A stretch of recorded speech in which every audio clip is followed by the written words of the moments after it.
This is another iRaw podcast. I mean, one thing that has come up repeatedly in all our research in different parts of the country is that the positive aspects can kind of range. They can be quite instrumental. So whether it's pavement dwellers or people in rural areas, they talk about local dogs as offering them some kind of security, whether it's like, physiological security in terms of physical security, women sleeping on the street, for example, talk about how dogs help ward off unwanted attentions.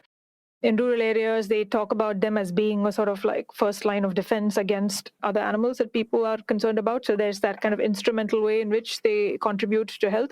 There are less instrumental and more reciprocal ways. The relationships of affection and care or just companionship, right, are in some ways not dissimilar to what people kind of talk about with pet dogs, though there's less control involved in people's street-dog relationships.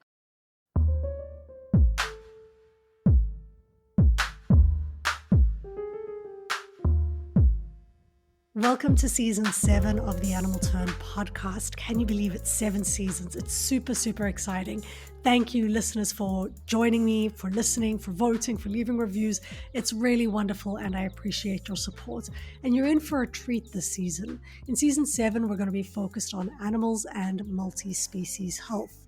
This season is proudly sponsored by Animals in Philosophy, Politics, Law and Ethics, A.P.P.L.E, a long supporter of the show, and the Remaking One Health Indies project led by Krithika Srinivasan.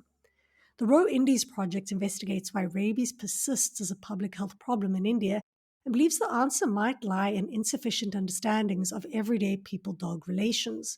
It is an interdisciplinary project that combines methods and insights from human geography, history, behavioral ecology, and social psychology to study people-dog interactions, dog ecology, and rabies prevention efforts in both urban and rural India. This season is greatly influenced by the goals and interests of the Row Indies project. It unpacks and explores the various ways in which health can and should be understood as a multi-species practice. It also oftentimes has an overt focus on dogs. The conversations range from the philosophical and ethical to the pragmatic and discursive, and will certainly give you a great deal to think about when it comes to multi-species health, especially as it relates to human-dog relations. In this first episode, I speak to 2 people that are part of this project, Krithika Srinivasan, who's the PI, and Guillem Rubio-Ramon, who is a research associate with the project. So a little bit more about Guillem. He's a research associate in human geography at the University of Edinburgh, and his research integrates more than human geographies and political ecologies to study the reciprocal influence of animals and humans on each other's socio-cultural, economic, and political lives. With regards to the Remaking One Health Indies project, he explores the everyday interactions between people and free-living dogs in India. Previously, in his PhD research, he examined how non-human animals, particularly those involved in pig farming in Catalonia and salmon aquaculture in Scotland, were understood as essential actors in the nation-making projects of those regions. Really, really interesting research. You should be familiar with Krithika. She's been on the show a couple of times. And if you're not, just a smidge about her as well. She's a senior lecturer in human geography, also at the University of Edinburgh, and her research and teaching interests lie at the intersection of political ecology, post-development politics, animal studies, and nature geographies. Her work draws on research in South Asia to rethink globally established concepts and practices about nature-society relations and reconfigure approaches to multi-species justice. As I mentioned, Krithika is the principal investigator of the Row Indies project, and she has published widely, including in journals such as the Sociological Review, Geoforum, and Environment and Planning. You can learn more about the Row Indies project on their website, and the details of which I will include in the show notes. This season's animal highlights will focus explicitly on dogs and will be done by Priya and Rashmi, fellows with the Row Indies project, and over the course of the season, the Animal Turn. They do an incredible job of flagging and highlighting the varied and different experiences and lives that dogs can lead using some of their own ethnographic material. It's super great.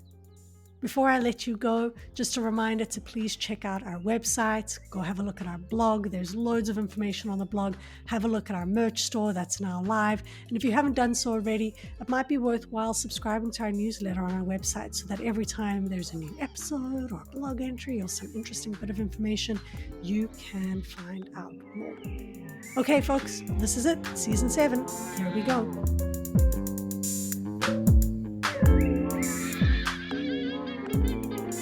Welcome to the Animal Turn, Krithika and Guillem. It's really delightful to have you on, and it's cool. This is the first time I'm launching a season with 2 people, so that's very, very fun. So welcome to the show. And you guys are sponsoring this season of the Animal Turn, which is really, really quite cool. And we're going to be focusing on multi-species health, which, what is that?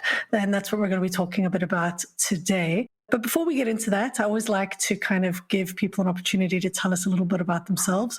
Krithika, of course, has been on the show before. I think folks have a really good idea of some of her background into animal studies. So let's start with you, Guillem. Let's get a sense of who are you and what brought you to animal studies? Yeah, hi, Claudia. Thanks for having both of us. It's really great to be here. Basically, I'm a postdoctoral research associate with Krithika at the University of Edinburgh, working at the Hindi's project, Remaking One Health project.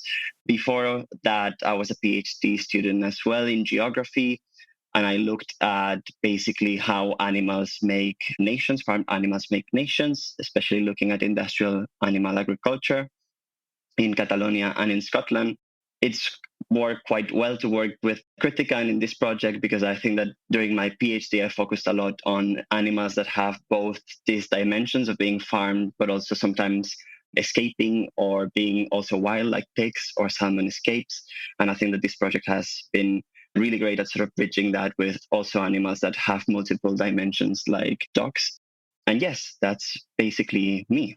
Yeah, just the idea of looking at pigs and the ways in which you've connected them to nationhood, I think is quite fascinating. I think some work has been done on this in India as well, how pigs and religion and nationhood are kind of entangled in India.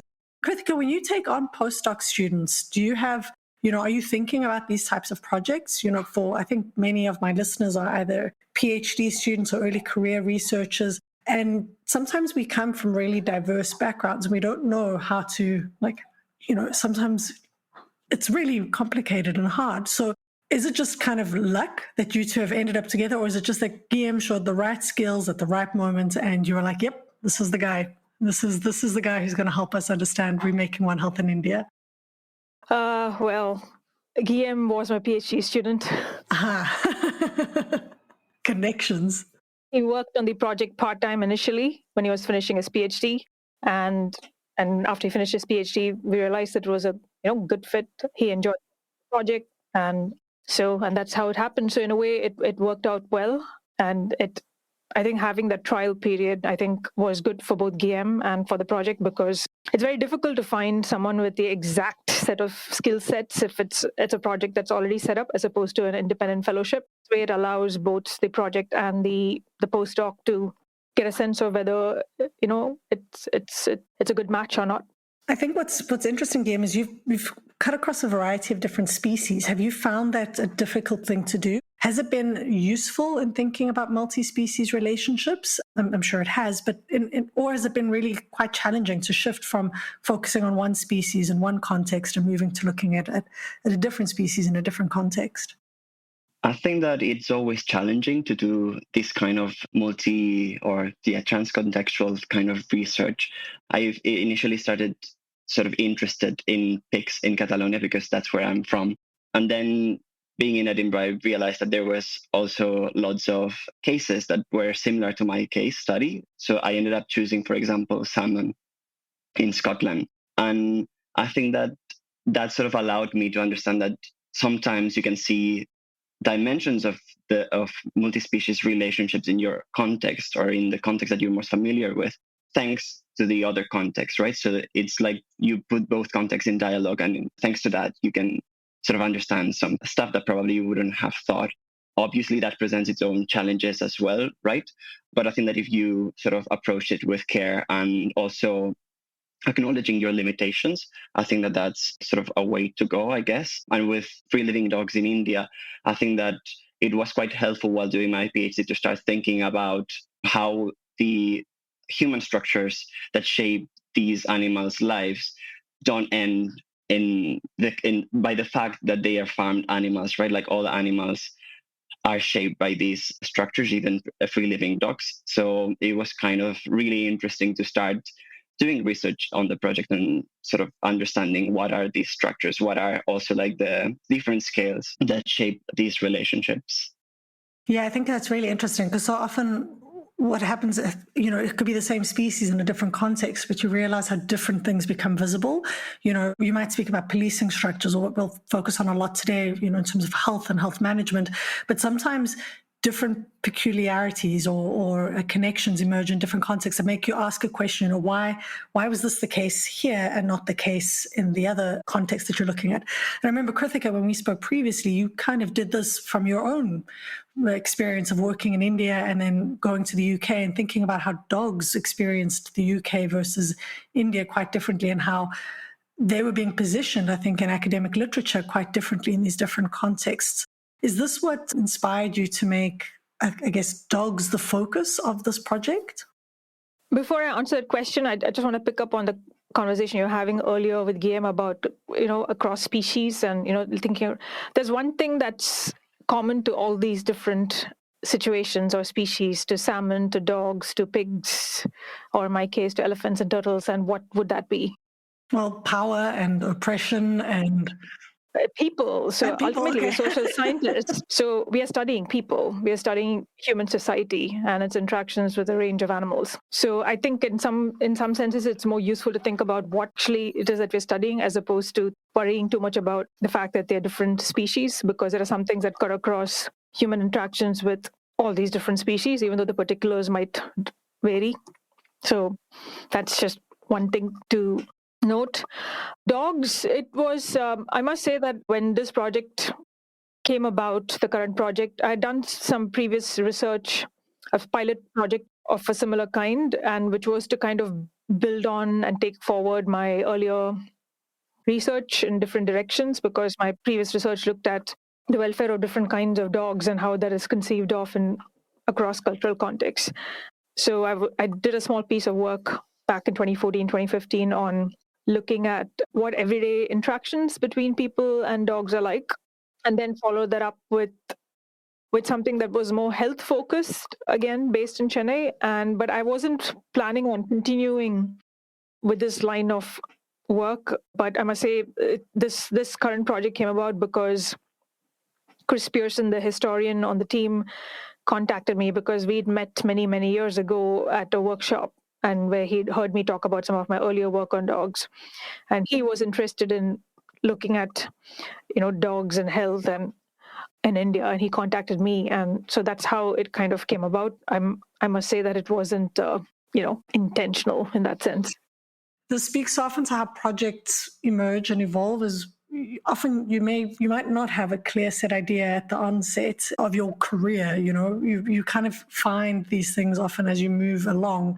But the focus on dogs is interesting for a number of reasons, and I'm sure we'll get into it over the course of today's episode. The one concern I guess I have with looking at dogs is that I do wonder if dogs don't dominate the conversation when we're talking about health in general. Do you find that to be the case, that when we're speaking about health and human and animal interactions, that our relationships with dogs tend to dominate the research that's being done? I would disagree. I would say it's much more avian influenza and, swine flu, and it's more to do with health in the farmed animal context, I would imagine. There's this body of work in rabies and infectious diseases that's kind of dominated by dog. I'm not saying there isn't a lot of work in the context of human health that's about dogs and rabies. But in the social science literature, when we're talking about health, is it predominantly dogs? I don't know. There is a lot of work on dogs and dog welfare, but is it predominantly on dogs? I don't know. What do you think, Guillem? I think that, I would say that maybe not in terms of, for example, One Health, right? I would say that maybe it's, probably more connected to livestock and sort of these ideas of preventing zoonosis and so that kind of health, maybe more productivist visions of health in that way. But when it comes, for example, with other kinds of health, right? So, for example, when it comes to mental health, maybe dogs do appear a bit more, I would say, especially pet dogs and the benefits of companionship. But yeah, I guess that then it depends on what kind of health and whose health you're focusing. That brings us nicely to what the focus on today is this look at multi-species health, because so often I think when we do talk about health and whatever health is, we have this idea of human health. Public health is generally thought of as human health. And I don't know if you would agree with that, but so often, like you say, dogs are maybe brought into the conversation about how they could be used for or useful for humans' health, like the benefits it brings to me having a pet in my life, curbing loneliness, etc., etc. Whereas perhaps free living dogs are pretty absent from this conversation. Is that something you'd agree with? Yeah, I think that actually some of the stuff that we've been recently working on is the idea of green cities, right? And what is the green in all of these green cities? And actually, one of the things that we were talking while we were writing a very short piece that we published a while ago was whose health and what is sort of what health and what green, right? Because we usually think that there's specific benefits of having green cities, right? But we never think, for example, about free living dogs being that part of green, right? Being the green of the city. So I guess that there's always this dimension of, well, even if there might be not a direct benefit, right, as we can perceive with planting trees for human populations in cities or certain humans in cities with free living dogs, sometimes it's more difficult to map those connections directly, I would say. And I guess that the project actually is one of the things that tries to do, right, to visualize these connections. I read that short piece and I'll put it in the show notes. And while I was reading it, I kind of thought, yeah, animals are so often, especially when I think it comes to these urban geographies, they're included in a really deficient kind of way. Like even when you think about sustainability or sustainable transformation, whose sustainability are we talking about? When you create, I remember Eva Meyer saying it at one point on the show when she was talking about geese in the Netherlands, this kind of move towards creating green spaces also attracts specific types of animals. And if you're not thinking about how your greening of a city is also going to attract multi-species, different multi-species interactions, etc., then you're not really thinking about how to create, I guess, a sustainable city or a green city or a city that's not only healthful for humans, but helpful for the animals who are going to be attracted to those ecologies. So I think that's really interesting. But maybe we've gotten a bit ahead of ourselves. Let's take a step back. First, could you maybe just give me a synopsis of the Row Indies project? What is your goal? What is it you're hoping to achieve in this project? And then once we've kind of touched on that, we'll switch to focusing in more deeply on what multi-species health is. I will start. I will just say that so there are two sets of overarching aims. One is empirical and the other is conceptual. And the empirical aim is to look at how safe cohabitation between people and dogs can be strengthened and cultivated in India. So how can health at the people-street dog interface be achieved? And what are the different aspects and dimensions that need to be taken into consideration to both understand health, to identify the causes of ill health, and to tackle the various problems that might be there, even while building on the positive dimensions of that interface. So that's the empirical aim. More conceptually, I think the aim is to use this particular case of people-street dog interactions and health of that interface to understand what post-anthropocentric health might actually look like, because like you said earlier, we're used to thinking of health in very human terms. Even the idea of One Health ultimately comes back to how we can achieve human health by intervening in animal health or planetary health as well. It's about how do you manage ecological health so as to achieve human health and well-being. So, but what we're trying to do here is to think about what might health beyond the human look like. This is not to say that we wouldn't take into consideration human health, but if you were to think about health, across the different sort of entities that inhabit the planet, what might it look like? So instead of just, So human health involves men's health and women's health and children's health and blah, blah, blah, right? So there are multiple components which sometimes are aligned, sometimes they're not. The same would go for health when we're thinking about it in a multi-species sense, right? It then has multiple aspects to it, which may or may not be aligned, but then how do we even begin to think of it as the bigger conceptual aim? And I guess, yeah, so often, like when animals are included in these health conversations with the World Health Organization, or as you mentioned earlier, agricultural animals are often included. It's how do we keep the animals healthy for consumption, not necessarily how do we keep the animals healthy for their sake or for their own communities or collectives, which is quite interesting. So you said the empirical, you've got empirical and theoretical ideas that you're grappling with. But while I was looking at your website, it seems that you're also doing quite a few interventions where you're creating videos, you're creating new media, you're talking to policy practitioners. How is that part of the project? Is that something that you envisioned from the onset, or has this been a kind of emergent part of the project? It's been so because I've been doing research on this for a while. My conversations with various practitioners has been, it was built in right from the beginning. The nature has changed, partners have changed, but the fact that it's quite closely, that a lot of the project itself has always been in conversation with practitioners and with policy actors. That bit has remained quite constant, been there from the get-go. And so we've decided not to, the usual operandi in academic projects is to do the research, publish it, and then think about public engagement. But in this particular project, we've decided not to do that because it just takes, how long academic publication takes. And we felt that, that it wouldn't, we wanted our project partners to not lose faith. So we've been feeding back and engaging with them with kind of emerging results and findings and the kind of, how that can be used sooner rather than later. And how long is the project supposed to be going on for? What is the long-term vision for the project? It started in 2021, supposed to end in 2025, but it took us a couple of years to get it off the ground because there were lots of delays. So we'll probably, it will run for a few more years. Okay.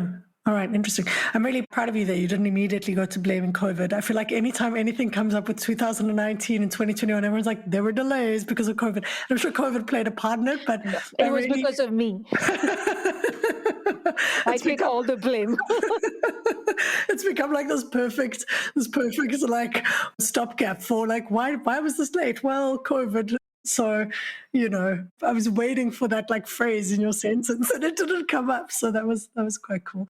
Well, I think it's a remarkable project. I really enjoyed going through your website and all of the accessible content that you've made available, the news media, the videos, the cartoons, the sketches. It's really a good case study, not only in terms of what we're talking about with regards to multi-species health, but also for how academics and particularly people focus on multi-species and animal relations, which are really important and political and violent and need interventions sooner rather than later, could operationalize. So listeners, make sure you go and check out their website. So our focus today and for the rest of the season is multi-species health. And I know when we started talking, Krithika, I was like, well, we'll just talk about health because multi-species is implied because everything the animal turn does is multi-species. But I think there's something to be said for adding the term multi-species in there. Guillem, maybe you can start us off here with kind of a general idea of when we're saying multi-species health, are there specific components or things that we're focusing on? What do we mean when we say multi-species health? I guess that there's obviously multiple components to it, but I guess that as Krithika was mentioning before, the main focus of it would be going beyond anthropocentric understandings of health, right? Which doesn't mean that human health is not included in multi-species health, but that other kind of histories and lived experiences, other kinds of relationships with other non-human animals must be included in our understandings of health. So, for example, in the project, we try to focus on also, as you were talking about knowledge production, right? Who are we listening to, and whose knowledge is reliable? What is knowledge? And I guess that in that sense, a key idea in multi-species health is who are we trying to listen to and think about when we think about health? So, for example, in our project, we consider members of the public and society, people who have everyday interactions with free living dogs, as experts in our project, just as other experts might have a say on that. In that sense, also, that sort of understanding of knowledge production and it's linked to the idea that animals can also be producers of knowledge, and that we have to also pay attention to the knowledge that they might produce, right? So, for example, there's like some work on elephants, I think that by Nicolas Lainé and Serge Moran, on how elephants know what kind of foods they can eat, right, for healing themselves. That's sort of like a very direct application of medicine and health, but expanding that idea of animals might also teach us some stuff about how to live more healthy lives and also have more healthy relationships. And I guess that also the idea of the relationship is kind of essential here. The idea of that we have to pay closer attention to what kinds of relationships we build, but also we don't necessarily actively build, but are already there, right? And mapping those relationships and making sure that we change them if needed, or that we foster them if they are working. Yeah, it seems to me that there's also like an appreciation of complexity, because even as you were saying at the beginning, it's not just that we're speaking about like dogs aren't dogs everywhere. And even in the same city, not all dogs have the same kind of relationships. So kind of realizing the complexity of their relations and who they might be relating with in different ways. They might have, like you said, the knowledge production of people who interact with dogs on a daily basis. I would assume that one dog might have an interaction with a street vendor that's very different to an interaction with maybe someone who feeds them. And those are both complex interactions. But how this is connected to health, I guess, is a bit murky for me. So is this the mental health of the dog, or the physical health of the dog, or the health of the community or the environment?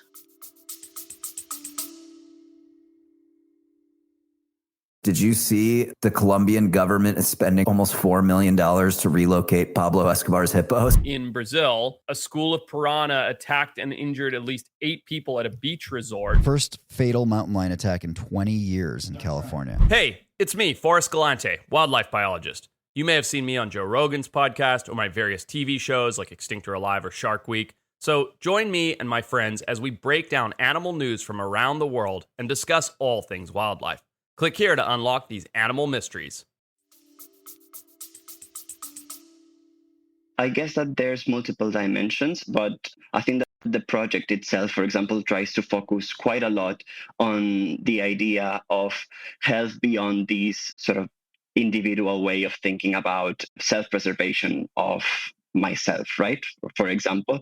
So, for example, with free living dogs, we have also been thinking about, well, if we understand that pet dogs can be helpful, for example, as we were talking before, for their companionship in terms of our caring relationships with them and their caring relationships with us, how can we expand that with free living dogs? Not to say that we have to see free living dogs through the lenses of pethood, but that if we can understand and we can clearly see that, how can we see that with free living dogs in the community or in the community scale, for example, right? Are we creating caring multi-species communities with dogs or not? Because we usually would say that that's an essential part of a healthy and happy life with humans, right? Creating multi-species communities with our neighbors, be them human or not. So I guess that's where free living dogs are a good example to think about health beyond, well, not beyond, but through different scales. Yeah, that's super interesting. So you mentioned earlier society, like multi-species society, and now you just said kind of multi-species community. And I had someone give this question to me last week, and I didn't know exactly how to answer it. So I'm going to put it to you and see if you do better. When you talk about society and community, do you have a difference in mind between those two and scales of which they operate? Yeah, I would say that, for example, with free living dogs, right? Like the way that we have traditionally, or not traditionally, but historically dealt with them, especially during colonial, but also post-colonial times in India, is through very population level and through very abstract scales, right? So that would be, for example, dealing with them through various population control measures. And I guess that the society level would be that kind of level where there's the tendency to use these kind of practices and interventions to produce multi-species societies. But with communities, you would see more, I guess, localized interventions and localized relationships that also might talk to the societal level one, but that have, I guess, specific relationships and have specific characteristics that are not necessarily defined by the society level. Yeah, that makes sense. I think I'd said something similar, like society operates at a much larger scale, and you're kind of talking about how it functions, whereas you can have you can be part of multiple communities, right? You can be part of multiple smaller scale communities. Yeah, I think it's tricky. It's something I've been trying to think through myself. Just now when you mentioned care, so care is something that always makes my hair stand on edge a little bit, and maybe that says more about me as a person than anything else, but sometimes I'm worried about the ways in which care is mobilized when it comes to, our relationships with animals. And as you were talking there about some of the relationships with free living or free roaming dogs, it seemed to me that perhaps one of your targets here is not even necessarily care, but legitimacy, to say that there is something legitimate about free roaming dogs and their numerous interactions within Indian cities. Is that a fair thing to say?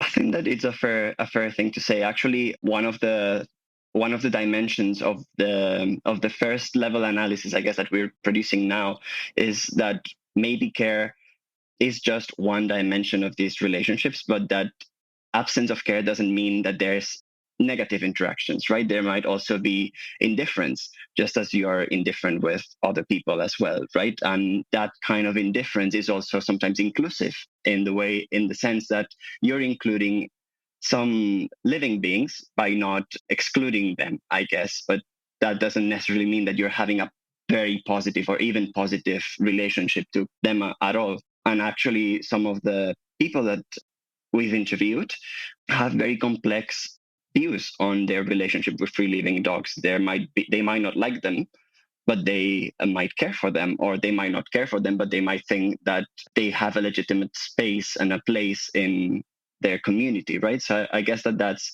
also, sort of the complexity of care and not taking it as a sort of homogenizing kind of concept that flattens all kinds of relationships. Yeah, that's super fascinating. Krithika, do you have anything you want to add here? Yeah, I will just build on that, saying that, like, when we think about human-animal relationships, whether it's about dogs or other, we are used to thinking along the binary of conflict and care, or use. It's one of the three that gets theorized, like, in the farmed animals, so you're thinking about using them in extraction and blah, blah, blah. With wildlife, you're either caring for them through conservation, or you're in conflict because of human-wildlife conflict, and so on and so forth. And I think what the case of dogs, free-living dogs, shows is that actually those are just very kind of, they don't form the bulk of our interactions with whether dogs or with the non-human world. The most of it is uneventful. It's just, or it could be very mild degrees of either conflict or care, which remains unnoticed. And if there is some sort of ethic of cohabitation or multi-species health that we want to kind of build on, I think it probably lies in that which is already there, which is this mass substrate of just there with each other, regardless of, without the extremes of conflict or care. Yeah, it's not this or that. I really like kind of dwelling in the space of indifference, because like you say, we're indifferent to most of the people who we move and interact with on a day-to-day basis. We're probably indifferent to many of the birds who we hear singing in trees, etc. They're pleasant, they're there, but it's a mild, it's not this kind of like extreme sensational way in which we sometimes find ourselves talking about these relationships. And I think that that's almost an indicator of legitimacy and acceptance, when you find that there is this kind of level of, it just is. They're here, it just is. It's kind of like, it's normal, it's, to use a word that's been very problematized, it's natural, they are just kind of accepted. But there is a tendency maybe to focus on these polarizations. And I think you've written about this as well in one of your pieces, where the sensationalization of dog attacks. Maybe we could talk about that for a little bit, and how kind of violence from dogs is used as a kind of, I guess, a weapon to delegitimize their space in society. Yeah, definitely. And actually, we did some media analysis for a couple of years looking at 2 newspapers in India, and there was a lot of depolarization, right? Of either lots of articles about conflict, showing dog bite incidents, mauling, etc., but also very caring relationships. And I guess that sort of speaks again to how we perceive some of these relationships, even if we might know how we interact on the community level, as we were talking before, even at the very kind of individual level with other beings, how we understand these broader relationships is also quite important. And I guess that's a part of it is through media. And that's one of the things that we've been trying to focus is, are there ways to change these narratives, or is it just something that we have to maybe deal on another kind of dimension, right? But I think that that's not necessarily exclusive to free-living dogs. That's also the case with, for example, with wolves in some spaces in Europe, for example, but also with dogs in the UK, right? There's lots of conversations about attacks, quote unquote, of dogs to people, dog bite incidents, people going to hospital. Yeah, and I know, Krithika, you've spoken on the show before about this kind of tension between protection and sacrifice. And it seems to be that this is the tension that's playing out in the media landscape, is this, we've got to protect our children from vicious dogs. And the only way to protect our children is to euthanize dogs. And it's often done in this quite polarized way. And it seems to and this is important, I think, for multi-species health, because how we think conceptually about these relationships has a way of manifesting in society, right? We create specific types of policies that allow us to interact and intervene on animals' bodies and their environments and their lives in very specific ways. So I guess, this really is critical to multi-species health, is the discourse we use, because really it shapes the ways in which these animals can be in our societies. And I think it also links to what you were talking about earlier with regard to the difference between society and community. And I think what's been happening is that societal responses to free-living dogs tend to be focused on dogs as a whole, as a population or as a species, so on and so forth. But at the community level and the level of individuals, I think there's much more of, there will be exceptions, but the relations are between individuals or more. So the scale is relevant not just to people, but also to dogs.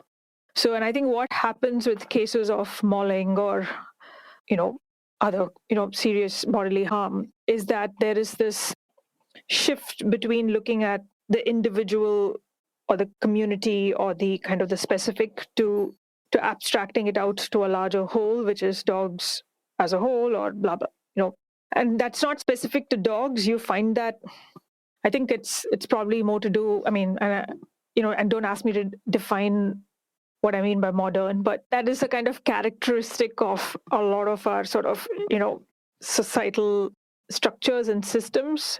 And I think, so if you're thinking, so Guillem was talking about historically, he mentioned that, people treat dog relations of a particular kind. And I think what is peculiar to the current moment is that, or to the modern moment, is that, so previously it's not that there wasn't conflict between people and dogs. It's not that people didn't get rabies and die or get bitten or perhaps even mauled. But I think it was dealt with as individual cases, as, which were very kind of, they were contextually dealt with. Whereas right now the response that is considered appropriate is not contextual. It's something that is seen as being needed to be done at a more abstract, structural societal level. Now, the assumption is that that is the right way of responding to what might consider a problem that affects society. But I think what we want to ask is that necessarily the best way of approaching it? Or perhaps we need to think about whether more contextual responses to conflict might be better. I mean, it's interesting because I think the inclusion of dogs, one might argue that the fact that these very laws exist and that dogs are included in them is perhaps like it's an indicator of a multi-species society, right? Like some of the first legislation in Canadian and North American cities was precisely to deal with the movement of animals, right? Not dogs, but this was generally, horses, cows, etc. But it was very much attached to the movement of animals. So the fact that these laws exist at this kind of abstract level, even though they don't necessarily get carried out or implemented in the way that the law intends, is still, I think, it's an indicator that it is a multi-species society. So, I mean, I think that there will always be these abstract laws. So then isn't the question, I hear you that we need to respond and be more attentive to the kind of localized contextual ways in which we can respond. But isn't there surely something that needs to be done here about how these abstract laws include animals in in them? Like how, does that make sense? Like how they're actually included, because that seems to be the tool that's used to mobilize any action or most actions. Yes, but that again, it's in a context where there are abstract laws being created by someone else. So using the case of dogs, for instance, we do have legislation that says that if you want to control dogs, you need to do it using birth control and you can't kill dogs. So you can think of that as being an example of inclusion, and which in some of my own work, I've made that argument. But a different way of thinking about it is that actually that legislation was made necessary because of an earlier legislation which said that dogs are exempt from the Prevention of Cruelty to Animals Act and you can kill them if you want to.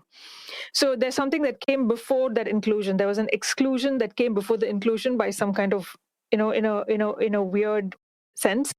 And prior to that, there was no, if you look at it historically, there was no, societal sort of structural system for dogs or for health or so on and so forth. So, at some point during the colonial period, you came up with these kind of, these wider societal mechanisms for dealing with health or dealing with dogs in this particular instance. And because you have those wider societal structures, you needed to have a legal mechanism that allowed that, because till then there wasn't this sort of like mass extermination. And then because that was in place in post-independence India, many years after independence, you needed another law to say, no, actually, we're going to bring the dogs back in under the purview of the law. Inclusion, I think, becomes necessary only when active inclusion of that kind is made necessary by active exclusion in the first place. So, I think that the question is, how do we deal with that? So I don't know if inclusion is the first step. It always follows something else. But I guess then the question becomes, because I hear you, like policy moves and it shapes, it's never static, right? So it's not even just inclusion and exclusion, it's how one is included and excluded. It can change over time. But if you kind of focus, I guess, on this moment in time where dogs are included in policy, even if it's just like they're there, there are policies that deal with them, but perhaps in an object, like a way that objectifies them and their experiences, or disavows their experiences because it's being done with the intention of human health, not necessarily dog health. So then that talks for the evolution of this policy once again to become more responsive to dogs' health. But I think maybe I don't know if I'm going like down a different random rabbit hole here. That's a sidestep away from multi-species health. But something you guys have both mentioned at one point is kind of colonial histories and the ways in which colonization has shaped multi-species relations in India, particularly human-dog relations. And it seems like it's a key part of your project is like a decolonial approach to how we think about health and how we think about human-animal relationships. Could you maybe walk me through that a little bit? What does that mean?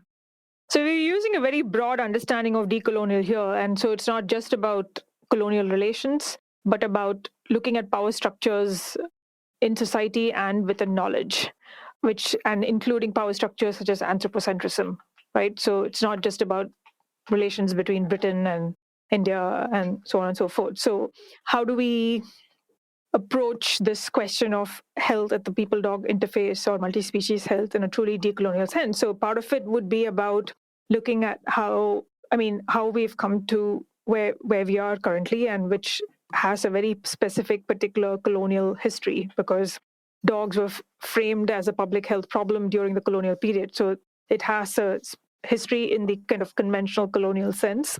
But then there's also other kinds of decolonizing, right? Like it's about who the experts are. Is it just public health actors and policy actors? Is it lay people? Is it the dogs themselves, right? They could also be what they have to say about their well-being and their health.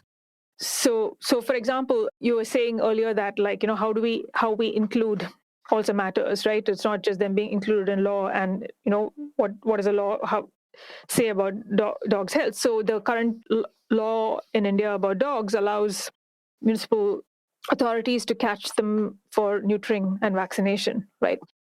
Now, if you were to kind of really ask this question of what is good for a dog in a kind of really decolonial way, and ask the dog, himself or herself, you find that they would actually say that, because if you go and watch a dog being caught, you'll see that the dog is saying very clearly that the dog doesn't want to be caught and sent for neutering, right?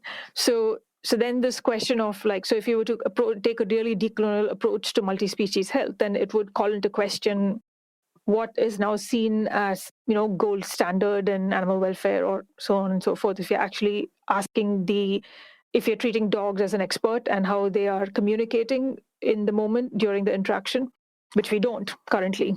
So there are different ways in which the framework of the decolonial could be applied. And, I'm sure we're not thinking of all the different ways it could be done. And that's a sort of ongoing process of discovery. But yeah, that is our very broad understanding of decolonial. One would be inclined to say, well, almost be a bit paternalistic, but of course we have to, euthanize them because, it's people almost, I think, even myself, you get a little bit like tizzy. You're like, well, if we don't euthanize them, then they're going to breed and there's going to be more of them. And the aggression and it's interesting just how so many of us have on hand, even people who are not experts in any sort of, animal management, we have on hand the many reasons for why dogs should be euthanized. And so Linus, he struggles quite a bit with reactivity, and it's been a challenge. And only recently did I learn, one of the reasons for his reactivity could be that he was neutered at a very young age in a shelter, because this was standard practice in Canada. You get a dog, you take them in and you neuter them. And this kind of went against my, apparently I thought that if you neutered a dog, it had a good effect on their it had a different impact on kind of concerns with regards to aggression. But then I think, and this makes me expand out to thinking about human health, more and more human health now is showing how critical and pivotal our hormones are to living a good life, not just in terms of aggression, but in terms of how you feel, in terms of the ways in which your body ages, the ways in which your endocrine system works. Hormones are really, really critical. So even beyond, I think, the dog interacting in a way to someone trying to grab them, there's a corporal argument to be made here for why it would be important for these dogs to hold on to their systems that help them live fully and healthy lives. Not to say you have to have them to be and live, but I think there are many arguments to be made from a dog's perspective for why that would not be a good choice. Yeah, I was just thinking that that's really interesting. And one of the parts that of the work that we do, that the project is doing, this sort of genealogy of concepts, right? And of interventions like One Health, right? Where does One Health come from? And I think that also Krithika has done a lot of work on the idea of welfare, right? And how certain ideas are sort of thought and imagined as good for both people and good for both animals. But then doing this sort of genealogic work and trying to discover what are the histories of these interventions and what were the main objectives, how were they justified. I think that then you can also take your own the current present day interventions more critically, right? You can start seeing them as more kind of repairing technologies or repairing interventions that always have consequences, right? That will need to be repaired afterwards. So I guess that in that way, that's also an important part of the decolonial approach of looking at these histories and then understanding how to understand present day interventions in similar yet quite different anyway ways. 100%. Like it kind of alerts you to the fact that there are blind spots that we currently have for the things that we think are good, that this might. And I think One Health is really, it's a buzzword right now. One Health and I think sustainable transformation are everywhere. At least in Europe, everyone's using sustainable transformation, which I hadn't heard, when I was in Canada, it wasn't as big a concept. And to go back to what you were saying about like green cities or healthy cities, I think the city has always been a site at which these interventions have really come to the fore. Even with regards to rabies interventions, it was a pretty urban response in terms of how dogs were imagined. Yeah, so I like that idea, the genealogy, the kind of evolution of how we interact. So just to review, kind of thinking about multi-species health here, one, you've said a big part of multi-species health is knowledge production and kind of, I guess, conceptual understanding. And part of your project is also contributing to and I guess being critical of some of the ways in which that knowledge is produced. Another part is kind of ways in which you can think about safe cohabitation, ways in which humans, animals, but also animals and animals might live safely and healthfully with one another.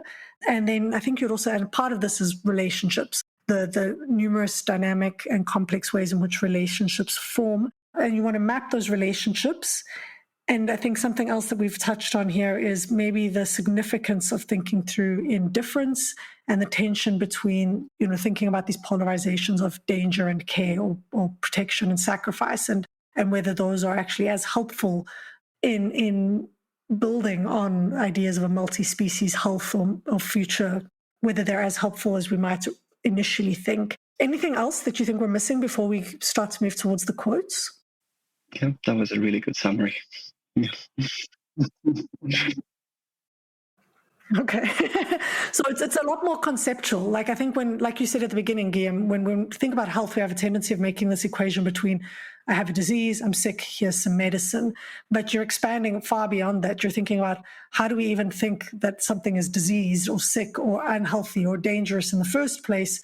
And what are the supposed solutions or interventions that are perceived to be good for that project? And yeah, I think you guys are doing this at exactly the right moment, considering the conversations that are happening with regards to One Health.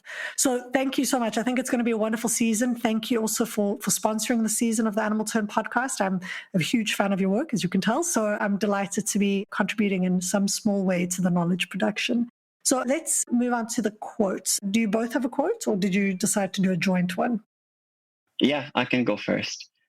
So my quote is from Nicolas Linné and Serge Morin, and I'll read it. It goes like this. In the society of risk we're living in, where scientific knowledge is a source of uncertainty, humans should no longer be considered as the sole repositories of knowledge imposed on nature. On the contrary, they must learn to collaborate with non-humans. This means changing our view of wildlife and domesticated animals and not necessarily consider them as passive objects, or in the case of health, as victims of pathogens or guilty of transmitting them. Potentially, they are co-producers of knowledge and biodiversity. Recent developments in social science methodologies allow us to take the agency of animals and highlight the interdependencies of living beings in shared territories. This type of perspective sheds light on how social and ecological processes interact with each other and build precious ecological solidarity, including plants, animals, microbes, insects, and other species that can help prevent the next epidemic. Wonderful. What made you choose that quote? I think that was basically the discussions that we've been having in the project about knowledge production, about who's considered to be the bearer of knowledge. And I think that we've been discussing this even in our project, I guess, in human terms sometimes. But I think that what we're trying to do, and it's actually quite hard conceptually, not hard, but kind of challenging and difficult to do, I guess, is how to expand these conversations about how to listen to others and how to learn from others. Yeah, I mean, that's come up several times in this interview already, is you've said, the dog's knowledge and the dog's experience are important in creating this understanding of multi-species health. So do you maybe have some insights now with regards to how it's already done that, how your observations of dogs have shaped your understanding of multi-species health? I think that probably that's a conversation that we would also need to have the behavioral ecology team here, because they've done lots of the sort of observation of the dog's ecologies. But I think that, for example, the idea of feeding and how dogs know who they want to feed and where they want to feed and how that's negotiated, and sometimes that creates conflict. And I think that paying attention to their sort of not needs, their needs too, but also their choices, exactly. Yeah. And I think that that's sort of like a key aspect of healthy relationships with them, right? Understanding what are they telling you, what are they trying to communicate. I'm happy you brought up feeding, because it's quite a, I think, political and contested practice in many cities. You're kind of taught with a variety of wildlife, don't feed wildlife for whatever reason, because they could become a problem, or the pigeons are going to poop here if you feed them, and it's kind of framed as this really problematic thing to engage in a feeding relationship with an animal. And I used to subscribe to that, but more and more I'm like, but why? What exactly? Particularly if you look at some bird species, they're increasingly struggling with getting access to food. So some people are using, and this is that kind of care and problem dynamic again.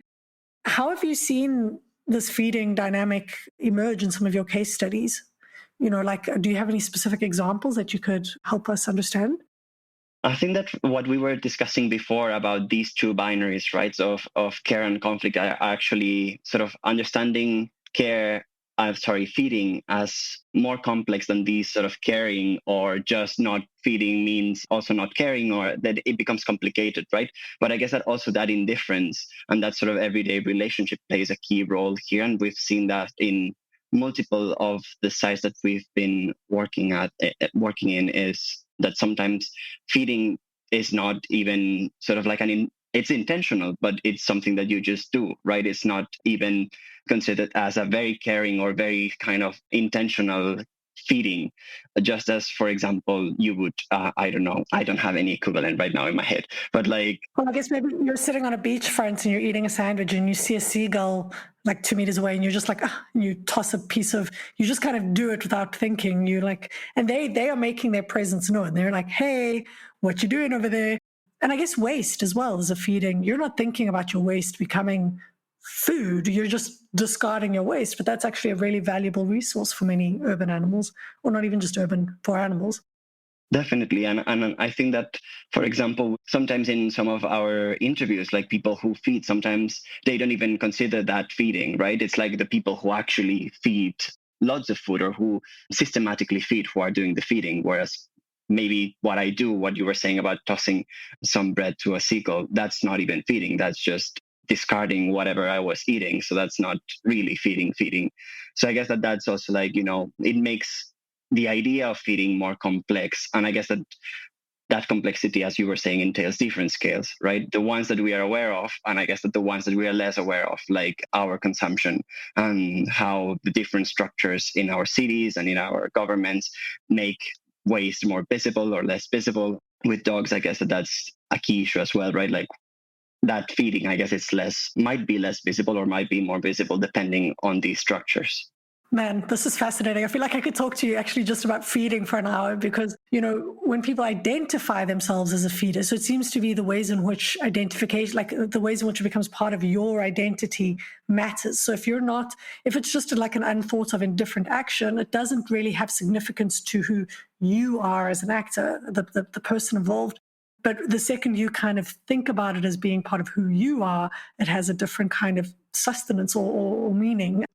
Oh man, so interesting. And there were other things in your quote I wanted to pick up on, like the kind of tension between victim and agents and stuff. But I think I will end up keeping you here forever and ever. Really, really great choice of quote. Thank you so much. Krithika, do you want to tell us yours? I have a quote that's very different in character. It's very empirically based from a working paper we've produced for the project, and we've circulated to policymakers. So it's very different in tone to Guillem's quote. So it's quite simple, and it's it kind of captures empirically what we think is needed for cultivating safe cohabitation. So public debates around street dogs emphasize human-dog conflict and overlook commonplace positive interactions. A variety of strategies are needed to address different sources of conflict, ranging from environmental management, education, and neutering and vaccination.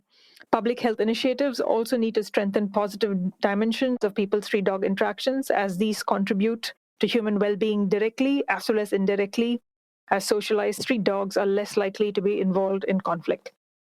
So important. And I think this speaks to a lot of what we were talking about, with regards to how do we include animals or think about how they're made visible in different policies. Are you being strategic here in highlighting how these interactions are positive for humans as well? Or is that just part of acknowledging a multi-species thing? Because you're still saying we should focus on dogs here because there are positive benefits for humans. Yeah, I mean, because this is an empirically kind of oriented quote, and it's directed at policymakers, and I'm not going to go and convince them about multi-species health, right? So just focused on human health and safe cohabitation. And how do you think having these kinds of interactions with large mammals, in effect, large free-roaming mammals in a city contribute, or I guess it doesn't have to, sorry, I keep going to a city because I think about cities all the time, but in communities, how do you think that does contribute to the health of the community and the city? Does it create more sensible communities? You say here it helps with the health of the humans involved. How does interacting with these free-roaming dogs and the positive interactions you have contribute to human health? I mean, one thing that has come up repeatedly in all our research in different parts of the country is that the positive aspects can kind of range. They can be quite instrumental. So whether it's pavement dwellers or people in rural areas, they talk about local dogs as offering them some kind of security, whether it's like, physiological security in terms of physical security, women sleeping on the street, for example, talk about how dogs help ward off unwanted attentions. In rural areas, they talk about them as being a sort of like first line of defense against other larger, I mean, they're not large dogs, you describe them as large mammals, but they're not really large. They're much larger and perhaps more risky mammals that people are, or even other animals that people are concerned about. So there's that kind of instrumental way in which they contribute to health. There are less instrumental and more reciprocal ways, the relationships of affection and care or just companionship, right, are in some ways not dissimilar to what people kind of talk about with pet dogs, though there's less control involved in people's street dog relationships.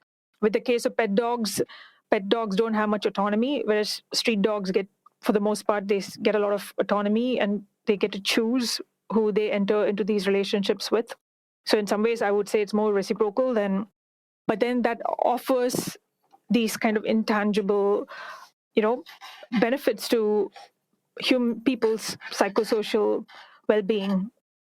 There's something to be said about the joy of these different interactions. And yeah, like whether it's dogs or other animals, you watch humans interact. And I think it's part of the reason for why it's contributing greatly to some of the concerning behaviors we see in tourism and people wanting to take photos of and touch animals, because there's something beautiful and amazing about interacting with another species and walking away knowing that they've chosen you.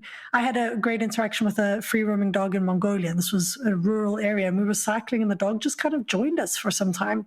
We were in a tent, we were sleeping. We made an active point of not feeding her because we didn't want her to, follow us or whatever it was. But she still hung out. She slept outside of our tent. We woke up in the morning, she was there wagging her tail, and she followed us for about a day. And then she disappeared. We named her Meadow. We were really attached to her. We're like, okay. And then she was gone. And then about 3 days later, we saw her somewhere else. And we'd been cycling, and she noticed us across a field. And I know it sounds like a movie moment, but it really was. She got wind of us, literally smelt us, and ran toward, and there's just absolute joy at being chosen. Do you know what I mean? This animal chose us. We're not making her hang out with us. And then later on that day, she was gone again. And there's something beautiful in the transient nature of that kind of interaction. She chose us. We hung out for some time. And when she was done, she left. And yeah, I think even when you have these interactions with other wild animals, you find yourself recognizing your privilege in that moment, really. And it needn't necessarily be joyful. And I think a lot of the people who self-identify as feeders or carers, for example, there's something about a sense of purpose. So it may not be necessarily joyful. There's nothing joyful about caring for a sick or injured or dying dog, which a lot of people do. But in other ways, I think it contributes to human well-being in a way that's difficult to describe. The act of caring. So here I'm talking about caring in that kind of very focused, particular sense, not indifference. Yeah, it gives you a sense of self, a sense of purpose in a very clear way. What's interesting about several of these kind of interactions is that animals and dogs are a very good example here, often seek out humans. It's not always just humans that seek out these dogs. I think this is the age of social media. You find many, I mean, you can always ask questions about how true or whatever it is, but there are many instances of dogs who are perhaps have health concerns that seek out help from a human. Or have you guys ever seen those videos of dogs pretending to have a limp using I don't know how true it is, again, like I don't know, but it's this idea that a dog could use perhaps having an injury to deceive someone to get food or attention is really quite fascinating. Okay, thank you, both of you. So I'm going to ask, what are you working on now? But I'm guessing you're still working on the project. So what's next for the project? What's coming up next? So basically, we are still working on some of the data that we are collecting and sort of trying to make sense of it and analyzing it. We're also trying to start comparing some of it as well with the UK to understand how different conflict, and not only conflict, but different human-dog relationships can be understood, and what are the similarities, differences, because sometimes there might be this idea that human-dog relationships might differ a lot, whereas they might not, or quite the opposite, right? So it's like having also these mini sort of case to compare, as we were saying before, to have sort of a background to compare what we've been doing. Next steps as well for me is I'm trying to work a bit more on this idea of the green city and how the green city always involves degreening or de-animalization, and then also sort of animalization and looking at the role of free living dogs there. And I guess that ongoing work as well with media and trying to understand these polarization sort of problems, or wicked problems even, right, of how to navigate media when there's these very contested topics ongoing. Yeah. Wonderful. I look forward to seeing those developments. Krithika, anything to add there? Yeah, we are also now launching representative sample surveys in different parts of the country, along with Tim, the social psychologist on the team, to try and get to gather data that would be more palatable to policymakers. So that's another part of the project that we are now going to get started on quite soon. But yeah, and like Guillem was saying, we've collected a humongous amount of data, and now the challenge is to sit and make sense of all of it and see, what else needs to be done. And I think one particular issue that we still need to kind of focus on is this question of like trying to understand the conditions under which particularly serious cases of conflict take place, like mauling, for example, right? Instead of just dismissing it as a one-off incident. Is there a way of systematically studying them so that we can understand if there are conditions that lead to that? And that's something that we are trying to figure out. But again, it's more empirically focused. Really important. So instead of just framing, oh, that dog is a vicious dog or a violent dog, there may be conditions that bring about. Really, really fascinating. And I think something we haven't touched on over the course of the interview that's maybe worth a last word is the multidisciplinary/interdisciplinary nature of this project. You've spoken here about ecology, social sciences, history. You're both the geographers. What is the significance and importance of having a project that kind of cuts across disciplines in this way? Well, as you can see, there are multiple actors, human and non-human, that we are looking at. And there are multiple scales at which these interactions unfold, which makes multiple disciplines absolutely necessary to even begin to understand it, right? So there are people, and there are people who are operating at different scales. There are policymakers who are intervening at societal levels. There are individuals who are going about their everyday lives and interacting with dogs. And that needs, different kinds of methods, different kinds of approaches to understand these sorts of interactions, and so you need qualitative research to look at what everyday interactions between people and dogs are like. You need surveys to understand how it unfolds at the societal scale to convince the policymakers. You need another kind of policy-based research to understand how policymakers and policy actors operate and what are the kind of framings that they bring in, so on and so forth. Then you have the dogs themselves, right? So you need the ecologists to understand how the dogs themselves inhabit their environments and their environments, including people. And then all of this takes place within this longer temporal context. We didn't just come to be out of nowhere. So what are the kind of historical influences that have brought us to this moment? And what does then that say about, what we can do about this moment? Because one thing about understanding how we came to be allows us a little more freedom in being able to kind of redo or reconfigure what we think is not okay, because otherwise if we just think this is how things have always been, then it makes us feel more kind of restricted. Well, it sounds fascinating. I'm sure it comes with some challenges thinking across these disciplinary divides, because sometimes you have the same words but different understandings of those words. And I think that's not only in terms of the stuff you're producing, but the actual act of working across disciplines. People speak about interdisciplinary, multidisciplinary, but it's really hard to enact and to make sure that you're respecting knowledges, like you said earlier, and different ways of knowing. On that note, thank you both of you for your time, for your work. I'll make sure to put the website in the show notes, as well as your contact details should people want to get in touch with you. Thank you so much. Thanks a lot for having us. Thank you, Claudia. Hello, Priya. Welcome to the Animal Highlight. It's so great to have you with us. Hi, Claudia. Thank you for having me. It's great. So this season, obviously, we're focused on animals and health, and it's very exciting because it's the first time at the Animal Highlights that I've got two people working together to create the set of Animal Highlights. So it's you, Priya, and it's Rashmi, who listeners you'll meet later on in the season. But Priya, you are currently a PhD student, right? Yes, that's correct. Why don't you tell us a little bit about you and how you came to be interested in animals and health? Sure. So I'm a PhD researcher at the School of Geosciences at the University of Edinburgh.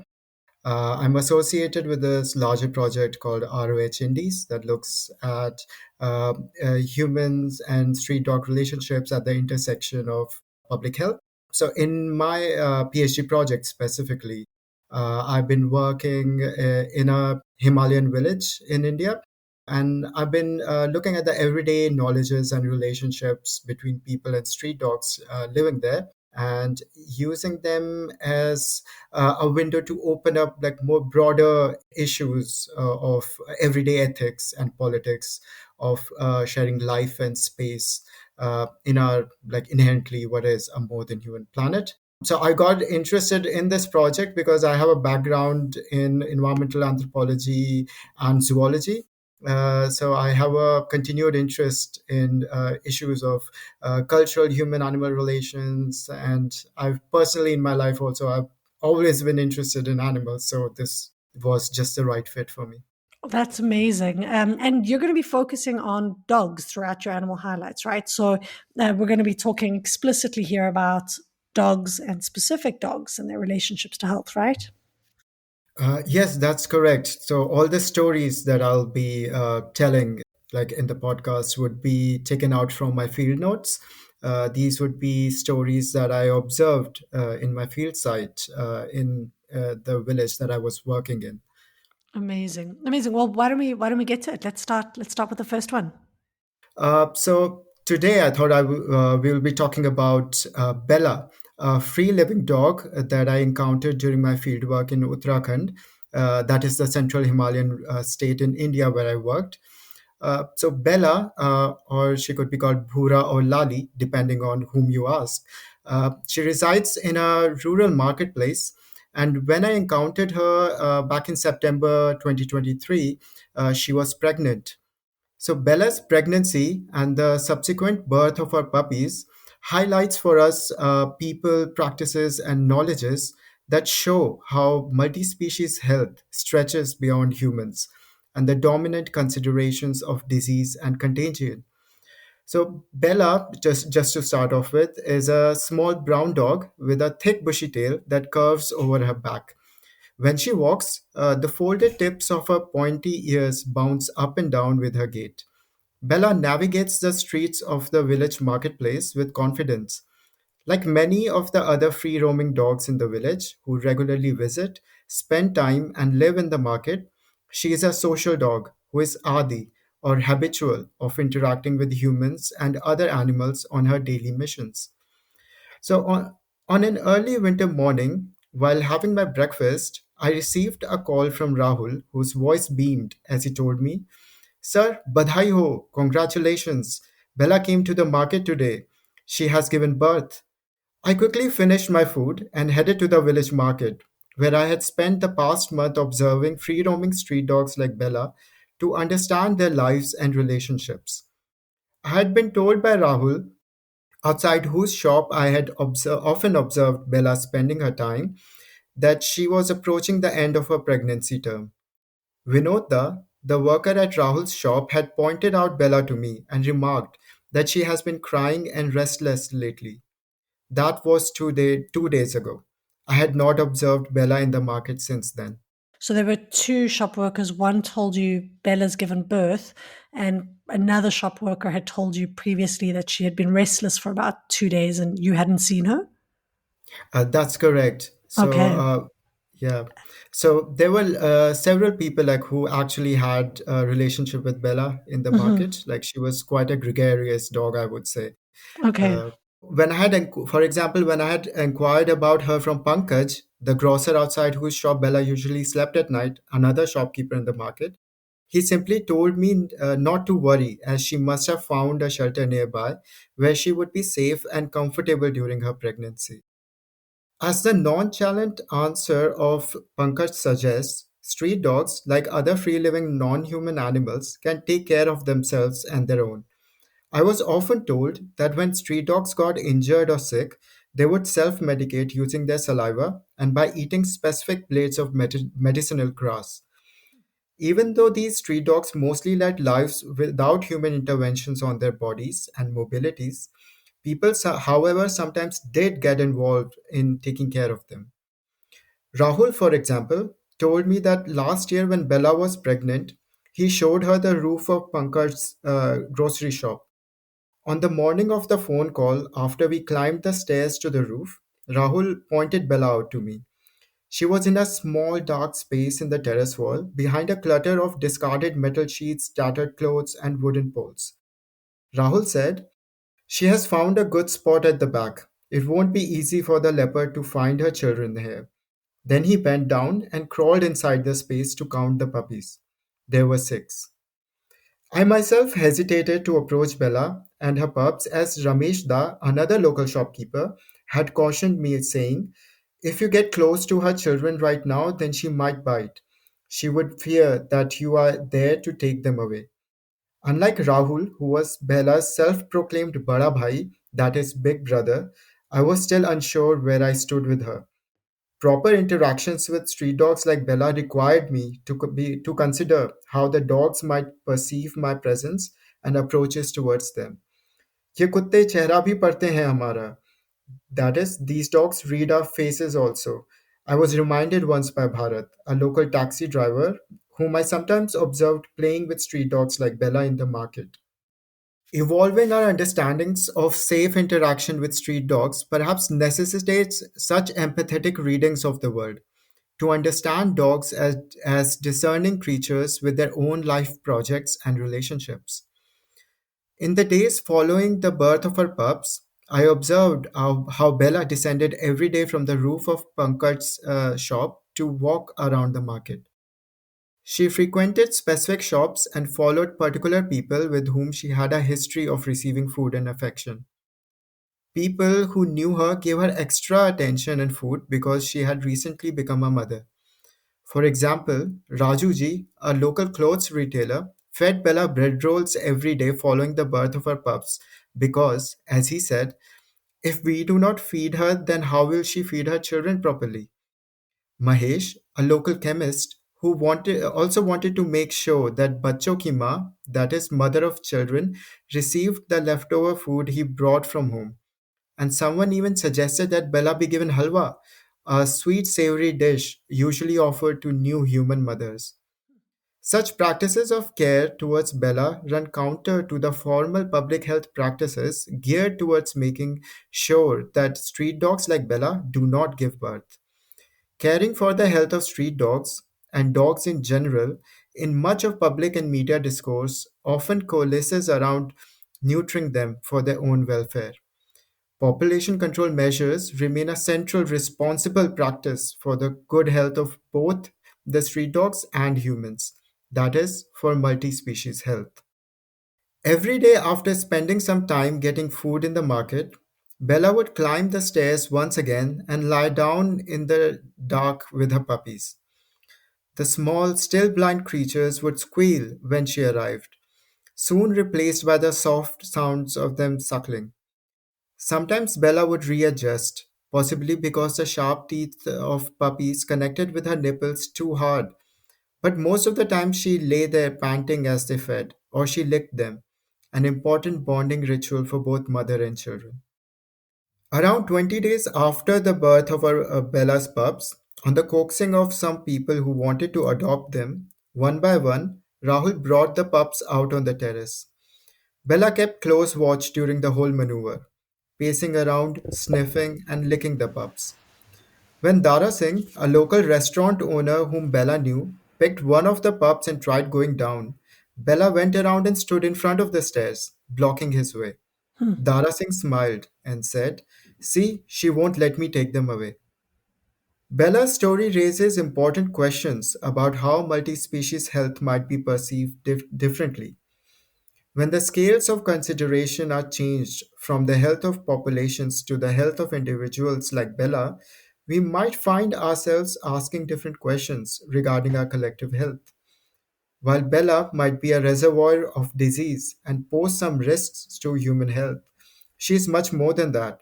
She is an individual, a neighbor, and also a mother. Amazing.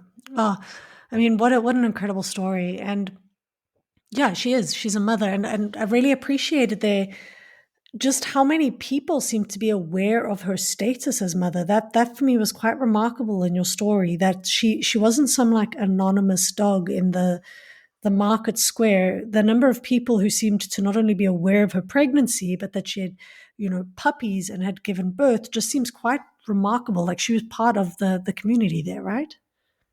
No, definitely. So it's often considered that these street dogs that live in these quite often crowded marketplaces or in these neighborhoods, they don't have any relationships. Often the people who also knew Bella, like they didn't know each other. And as I mentioned at the start, that Bella was also called different names like Bhura and Lali by different Mm-hmm. people.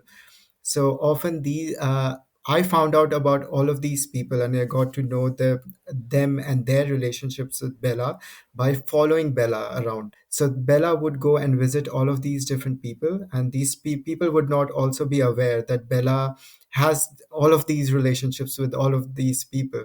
Did you find that people had relationships with many dogs? Like they were aware of many dogs? Or was this just because Bella, like you said, was particularly gregarious? Is my one question. And the other, do you think, and this is more of a method question, do you think that because you were there as an ethnographer taking notes, that people maybe, I don't know, made up relationships or made their relationships sound bigger than they are because they wanted to talk to you as a researcher? Two very interesting and important questions. So first of all, yeah, definitely Bella's behavior, her status, like as a female dog, her features as a particularly cute dog also played a part in people showing interest in her. So most of the people in the marketplace were these men, and they particularly were interested in this female dog, but their relationship with several male dogs in the market would be quite different, because they would not show that much care and affection, unfortunately, towards all the dogs. And as I said, Bella's own gregariousness, her own friendly nature and her ability to create relationships also mattered a lot, Wow. because all the dogs would not have such relationships. So Bella was exceptional in that instance, but it also shows that how all dogs are their own individuals, have their own different personalities. So you can't just like extrapolate insight from one dog to the So other. she was a proper social butterfly who used her social skills to get food, to get shelter. Interesting. Definitely. And that also brings us to the second question that you said, that definitely I my being present there as a researcher researching dogs did drum up interest in these dogs at the start of my fieldwork.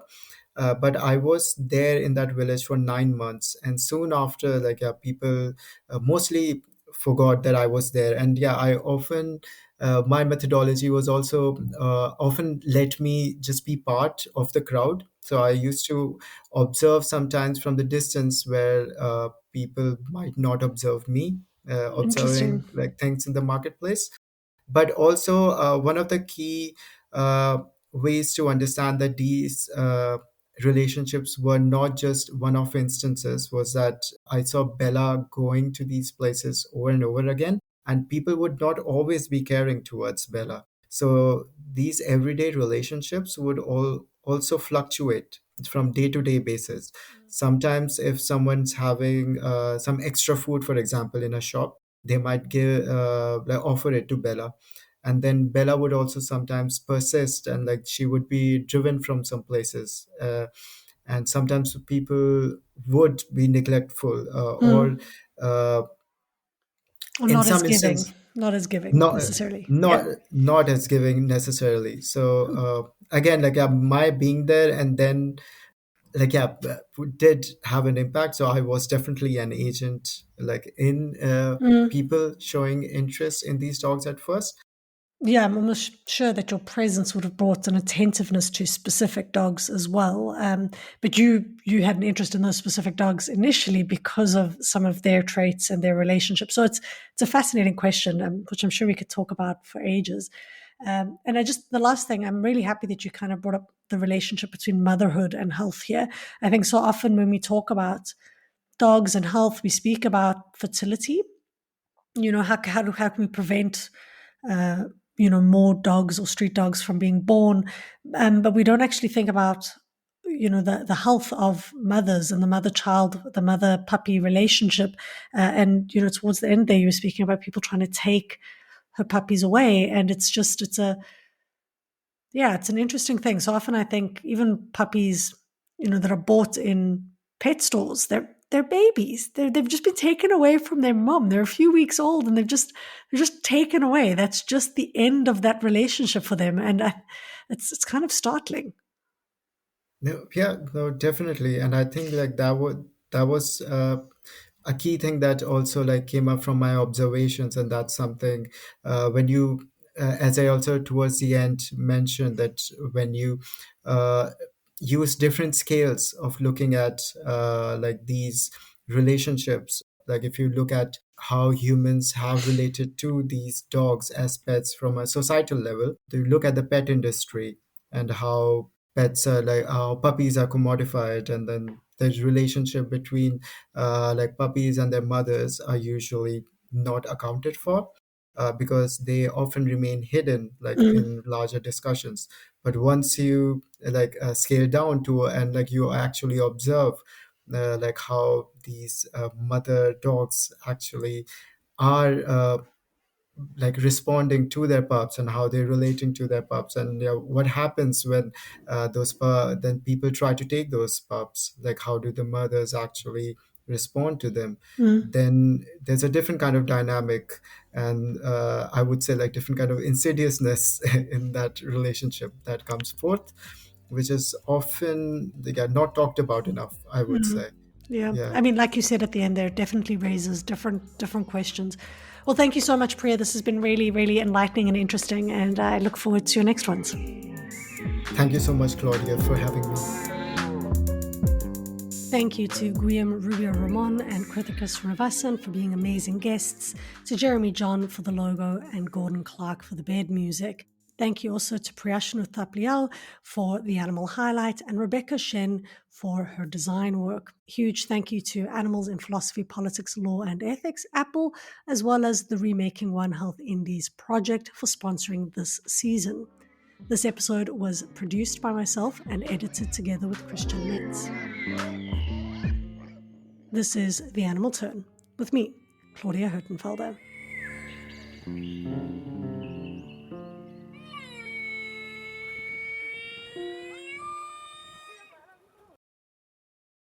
For more great iRaw podcasts, visit irawpod.com. That's IROARPOD.com.